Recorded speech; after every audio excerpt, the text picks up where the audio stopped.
6 એપ્રિલથી સ્થાનિક સ્વરાજ્યની ચૂંટણીઓ માટે જાહેરનામું બહાર પાડવામાં આવશે. આ ચૂંટણી પ્રક્રિયા અંતર્ગત ઉમેદવારી પત્ર ભરવાની છેલ્લી તારીખ 11 એપ્રિલ નક્કી કરવામાં આવી છે.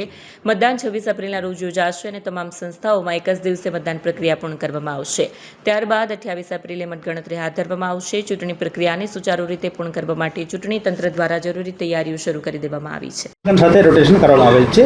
109 જેટલા તાલુકા પંચાયત છે એમાં કોઈ ફેરફાર થયેલ નથી. એમાં ખાલી માત્ર રોટેશન કરેલા છે. એમાં પણ ત્રીજું રોટેશન થયેલા છે. હવે એ આટલા અને સાથે થોડા 11 પેટા ચૂંટણી મ્યુનિસિપાલિટીના 11 નગરપાલિકામાં 13 બેઠકોની પેટા ચૂંટણી પણ છે અને એ તો ખાલી જગ્યાની વિગત છે. હવે મતદાર યાદીનો કાર્યક્રમ આવે 17/2/26ના ભારત ચૂંટણી પંચ SIR પછી જે આખરી યાદી પ્રસિદ્ધ કર્યો એ ડેટાબેઝ લઈને અમે મતદાર યાદી તૈયાર કરેલા છે. આ નિયમ એવું છે જે ચૂંટણી પંચ તરફથી જે લેટેસ્ટ મતદાર યાદી લઈને ભારત ચૂંટણી પંચના દ્વારા કરવાનું છે.